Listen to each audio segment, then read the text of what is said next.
Bueno, y ahora vamos con la controversia de Estados Unidos, que ya ha salido ya la famosa sentencia de que deroga el asunto de Roe versus Wade, ¿vale? Que es el que otorgaba protección constitucional al tema del aborto en Estados Unidos.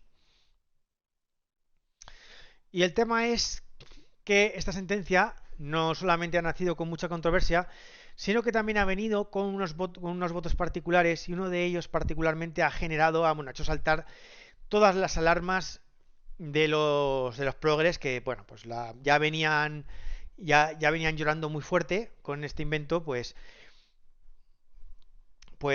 ya se han puesto a gritar, ya se han empezado a tirar de los pelos y ya han dicho que, bueno, que poco menos que quieren quitar el matrimonio homosexual en Estados Unidos.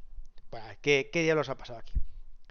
Bueno, pues resulta que la controversia ha surgido a partir de el primero de los votos particulares que acompañan a la sentencia de la Corte Suprema de Estados Unidos. Por cierto, link en la descripción. ¿Vale? ¿Qué es un voto particular? Pues un voto particular es una opinión que un miembro de un tribunal emite respecto a la decisión tomada por la mayoría. ¿Vale? El voto particular se puede calificar de concurrente si abunda en la decisión tomada con otros argumentos o de divergente si critica a los argumentos de la decisión tomada. ¿Vale? Lo normal es que sean divergentes. Entonces, un voto concurrente lo emite un juez cuando piensa que la sentencia se ha quedado un poco corta, o sea, está de acuerdo con el fallo, pero tenía que haber ido un poco más lejos en los argumentos, haber llegado un poco más allá. Y el divergente, pues cuando no estás de acuerdo.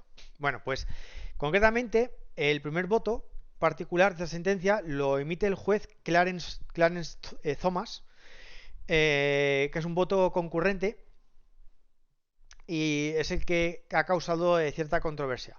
Vale. Por cierto, como nota al margen, este juez, Clarence Thomas, que es el juez más bien, creo que es el más, el de mayor edad que hay ahora mismo en la Corte Suprema de Estados Unidos.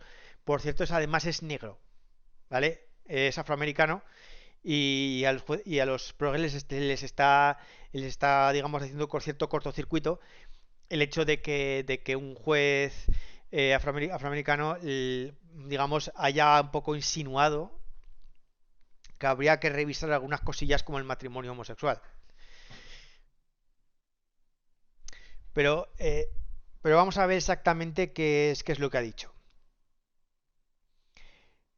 Bueno, hay que tener en cuenta también que los votos particulares son opiniones y que no son vinculantes, no tienen ningún efecto legal, ¿vale? No obstante, a largo plazo, si un asunto se vuelve a revisar, los votos particulares tienen un efecto informador, ¿vale?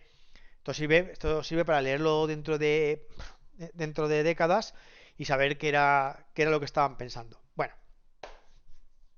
vamos al tema. A ver, lo primero de todo, en la sentencia, eh, a ver, en la sentencia. Vale, pues, a ver, esto es donde. Bueno, el fallo de la sentencia está en la página 79. Las opiniones comienzan a partir de la página 117 del PDF. Vale. Vale, a ver, eso es. ¿De dónde viene todo el problema? A ver, entonces, para entender dónde viene todo el problema, tenemos que saber cuál es el precepto de la Constitución de Estados Unidos sobre el que estamos jugando. Concretamente, el precepto es la decimocuarta enmienda. ¿Vale? Y la decimocuarta enmienda dice lo siguiente. Perdonad mi pronunciamiento churriguero de inglés. No state shall make or enforce any law which shall abridge the privileges or immunities of citizens of the United States, nor shall any state deprive any person of life, liberty, or property without due process of law, nor deny to any person within its jurisdiction to equal protection of the laws. Esto es, ningún Estado puede crear o aplicar ninguna ley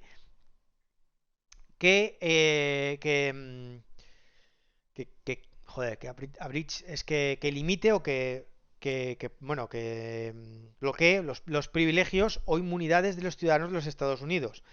No puede ningún Estado eh, quitar a una persona o limitar a cualquier persona de su vida, libertad o propiedad sin el debido proceso legal. ¿Vale? No se puede denegar a ninguna persona bajo su... eh, y no puede denegar a ninguna persona bajo su jurisdicción la igualdad de la protección bajo las leyes, ¿vale? O sea que todos debemos ser iguales ante la ley, ¿vale? La clave de esto está en el tema, en la segunda parte, en la parte de liberty y without due process of law. O sea, que ningún Estado puede limitar a una persona, a un ciudadano, de su libertad sin el debido proceso legal. El problema de todo esto es que la Constitución no define qué es el debido proceso legal, ¿vale? Y entonces, bajo esta rúbrica, se han metido, ¿vale? Algunos, toda una larga lista de derechos que se han considerado como de la libertad de la persona, ¿vale? La parte de liberty del Estado no puede limitar la libertad de una persona. Ha, digamos, creado una especie de derecho a la privacidad, ¿vale? Se llama una especie de derecho a la intimidad nuestro, más o menos, y que en base a que las personas tienen una especie de derecho a la privacidad en el que en el Estado no se puede meter, pues ahí se han enganchado cosas como el matrimonio homosexual, cosas como el uso de anticonceptivos, ¿vale? Y, ¿vale? Cosas de este estilo. Resulta, bueno, a ver, ¿vale? Y el derecho al aborto se ha incluido aquí también, ¿vale? Como una libertad de la mujer, ¿vale? Como parte del derecho a la autonomía corporal, ¿no? A la libertad de hacer lo que quieras con tu propio cuerpo. Eso es un poco el motivo por el que se engancha. Entonces, ¿cómo ha sido que tras 50 años casi, desde el caso de Roe vs. Wade, ha vuelto el tema del aborto a la Corte Suprema de Estados Unidos? Bueno, pues porque resulta que como due process, como proceso debido, es como eso está un poco en tanto indefinido, diferentes personas pueden opinar distinto de cuál es el proceso debido necesario para que sea razonable prohibir el aborto, ¿vale? O sea, si tú dices que quieres hacer una ley del aborto, ¿vale? Tú estás en Estados Unidos y quieres poner una ley del aborto, ¿no? Y dices, bueno, pues vamos a poner que se puede abortar hasta las 14 semanas. Así, por ejemplo. Claro, cuando tú dices que se puede abortar hasta las 14 semanas, si esto le damos un poco la vuelta, lo que tú estás haciendo es prohibir el aborto más allá de las 14 semanas. ¿Vale? Entonces, pero de acuerdo al precepto constitucional, dice que ningún Estado puede restringir la libertad de una persona, y hemos dicho que el derecho al aborto tiene encaje, desde lo de Roe versus Wade, tiene encaje aquí, ¿vale? Es una libertad de una persona, ¿vale? Sin el debido proceso legal. Entonces, prohibir más allá de las 14 semanas es razonable, ¿vale? Ese es el debido proceso. Pues eso se puede opinar. La sentencia de Roe versus Wade dejaba pie, ¿vale?, al tema de que un Estado podía de manera legítima preocuparse por la vida de las personas potenciales, ¿vale? Y lo de personas potenciales lo digo literalmente, utilizan la expresión potential persons, de las personas potenciales, digamos, que van a nacer. Entonces, claro, esto ya os dais cuenta que esto tiene, si lo retorcemos un poco, cierta manga ancha, ¿no? Porque tú puedes decir, no, es que yo pienso que el debido proceso legal debe ser mucho más restrictivo, ¿no? Pues porque un Estado debe preocuparse mucho por la vida de los nasciturus y por tanto, el debido proceso legal para poder abortar debe ser muy restrictivo. No se debe poder dejar abortar de cualquier manera. ¿Vale? O sea, por poder, o sea, aquí dentro de este paraguas cabe. Pero lo que hemos tenido en las últimas décadas es una deriva en la otra dirección. ¿Vale? Así, por ejemplo, En Pensilvania había una ley que prohibía el aborto si el feto era viable fuera del útero, en cuyo caso el médico debía intentar extraer, no sé, no sé cómo llamarlo, sacar el feto vivo siempre sin poner en peligro a la madre. Bueno, pues esta ley fue declarada inconstitucional porque eso de determinar que el feto sea viable para negar el aborto no era due process, ¿vale? ¿Sabes? O sea, no es un proceso constitucionalmente válido, ¿vale? Que se tenga que determinar si el feto es viable o no fuera del útero para decidir si hay un aborto o no hay un aborto, ¿vale? Si ella quiere abortar, pues se aborta y punto. Que sea viable o no viable fuera del útero no debe tener relevancia, ¿vale? En algunos estados, como por ejemplo pues Oregón o Nuevo México, es posible abortar en cualquier momento de la gestación. No es broma, en cualquier momento de la gestación, ¿vale? Incluso hasta la semana 40, ¿vale? No, sin ningún tipo de broma. Y en estos estados declaran inconstitucional restringir el aborto de cualquier forma, ¿vale? O sea, si tú, ¿vale? Si tú, digamos, interpretas la decimocuarta enmienda, pues diciendo pues que el aborto está metido dentro de la libertad de las personas y que cualquier restricción de esa libertad es inconstitucional, pues ¿cómo vas a restringir el aborto? ¿Tú piensas que no hay proceso que pueda restringirlo? O sea, de la misma manera que no se te ocurriría restringir el matrimonio homosexual, ¿vale? ¿No? O sea, ¿qué proceso legal puede existir para restringir el matrimonio homosexual? Pues tampoco se te ocurre restringir el aborto, ¿vale? Y si una mujer quiere abortar y está de 8 meses o de 8 meses y medio, de 9, pues aborta y punto. Porque es su derecho constitucional, ¿vale? Este es un poco el tema. Entonces, claro, esto lógicamente eh, esto lógicamente pues se enfrenta al derecho a la vida. Vale, vale, creo que esto es bastante de cajón. Y la Corte Suprema pues ha fallado que proteger el derecho a la vida está en la Constitución y que por tanto el derecho al aborto ya no entra en la decimocuarta enmienda y que puede restringirse arbitrariamente sin que ello suponga restringir los derechos constitucionales de una persona, en este caso una mujer. O sea, han dicho no, o sea, esto lógicamente va en contra del derecho a la vida, entonces no podemos aprobar un derecho constitucional, ¿vale? Que vaya en contra del derecho a la vida, o sea, no forma parte de la libertad personal, de la esfera privada de una persona el tomar esta decisión, porque está afectando a una vida que no es la de esa persona, está afectando a otros, ¿vale? Y entonces esto no puede ser. Entonces han dicho, bueno, pues en este caso, que legisle el pueblo, ¿no? Entonces, básicamente lo que han hecho es dejar que en cada estado, pues, legislen como crean conveniente, ¿no? De acuerdo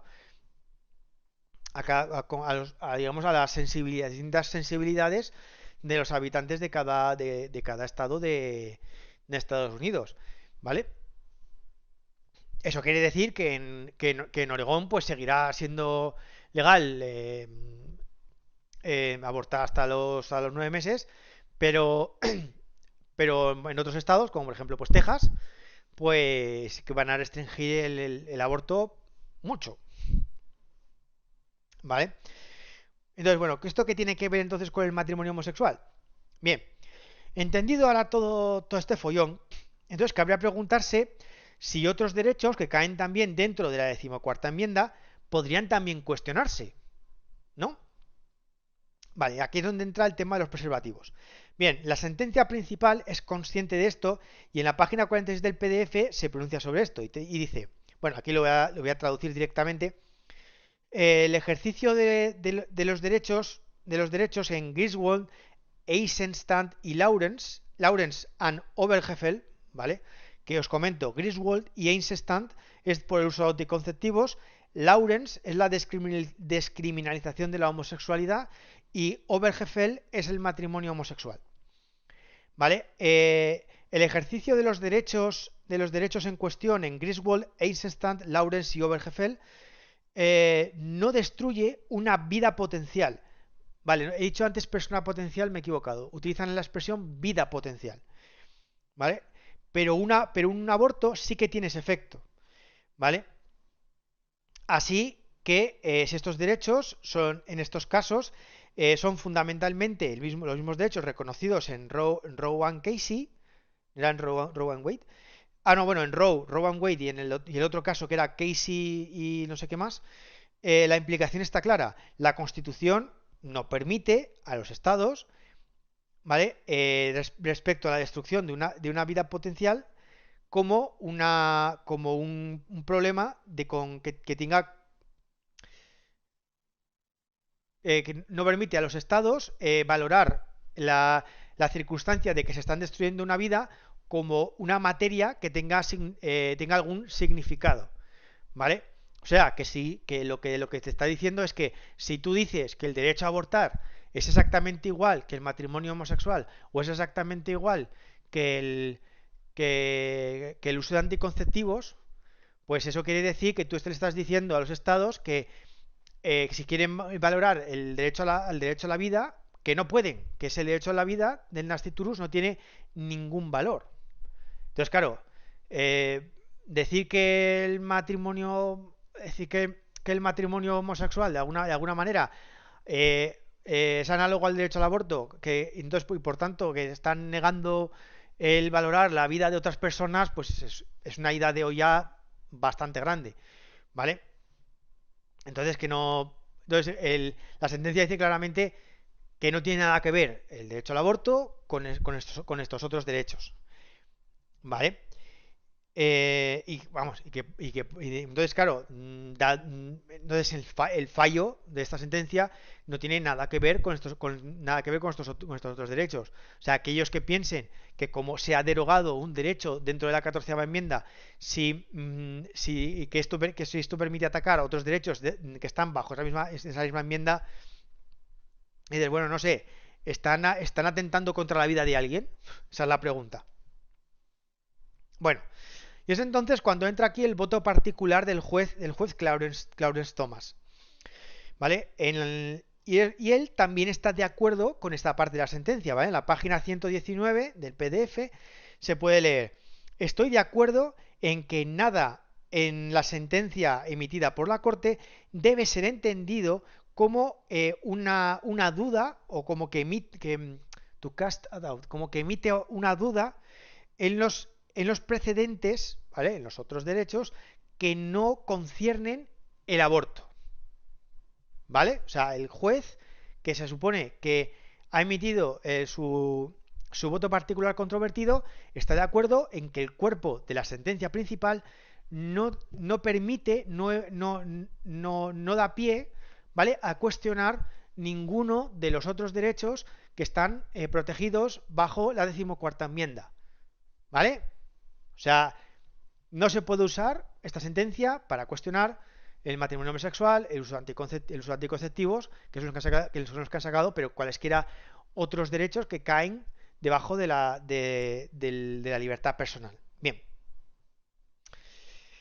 Entonces, ¿cuál es el problema? El problema está en que este juez, que ha hecho un voto concurrente, ¿vale? Por eso ha hecho un voto concurrente, quiere ir un paso más allá, ¿vale? El juez critica el tema del due process, ¿no?, del proceso debido que he comentado antes. Y en si se estaría dando protección constitucional a derechos o libertades que no deberían tener dicha protección, y si eso estaría vulnerando otros derechos, como en el caso del aborto.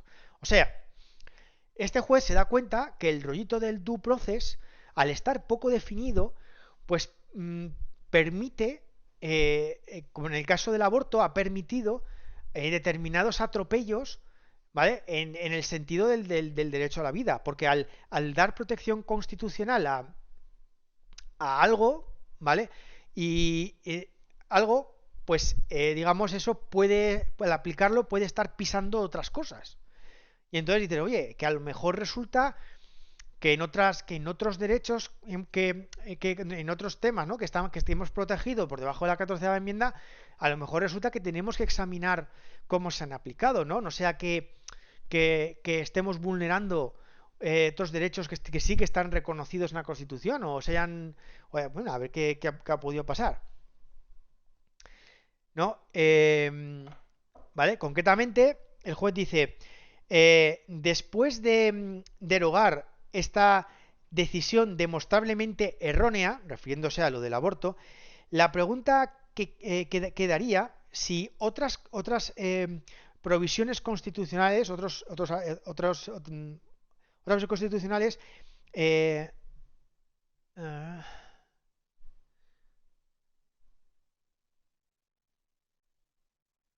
whether other constitutional provisions guarantee the immediate rights.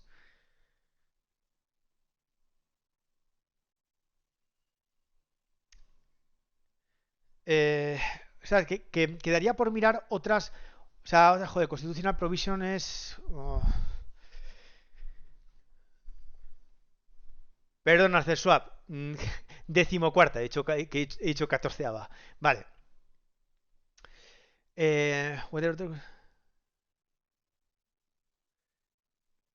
¿Sabes? Quedaría, a ver, quedaría por revisar, ¿vale? Las decisiones constitucionales de la mirada de derechos que nuestro due process, que nuestras sentencias alrededor del due process que han generado, ¿vale? Y el juez opina que debería revisarse todo lo relativo a la 14ª enmienda. Y cuando dice todo es todo, y menciona específicamente Griswold, Lawrence y Obergefell. ¿Vale? A partir de aquí abundan las razones de por qué hay que revisar el tema del due process, que es lo que he comentado antes. Entonces, bueno, ¿qué es lo que ha pasado? Pues que para esta gente mencionar, aunque sea de pasada, las sentencias que dan protección constitucional al matrimonio gay y otros derechos relativos a la autonomía sexual ha hecho saltar todas las alarmas. Esta gente considera el derecho al aborto como autonomía sexual de la mujer y el derecho al aborto es análogo al matrimonio gay, ¿vale?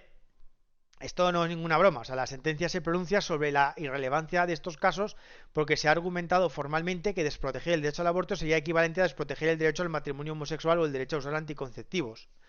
¿Vale? Entonces, claro, como para esta gente el derecho al aborto es lo mismo que el derecho a datos homosexuales a casarse bajo la rúbrica del matrimonio, eh, pues, eh, pues claro, derogar uno es equivalente a derogar otro. Y no, ¿vale? No, no es lo mismo. Entonces, básicamente, un juez ha dicho que conviene revisar la jurisprudencia alrededor de la 14ª enmienda, no sea que se estén vulnerando otros derechos, y que hay que revisarlo todo, incluyendo dichos precedentes especiales. Si alguien tiene algo que temer, son aquellos que piensen que el matrimonio homosexual está vulnerando los derechos de otras personas. No creo. ¿Vale? Otros jueces, incluyendo jueces con votos concurrentes, como el juez Kavanaugh, que os sonará, que es el juez conservador que iba a entrar y de repente apareció una mujer diciendo que hace no sé cuántas décadas en una fiesta de la facultad se abusó sexualmente de ella, no sé qué. Eh, y aquí, eso. Otros jueces, pues, incluyendo jueces con votos concurrentes y también de corte conservador, repiten la sentencia y dicen que no hay nada que temer respecto de estos otros temas.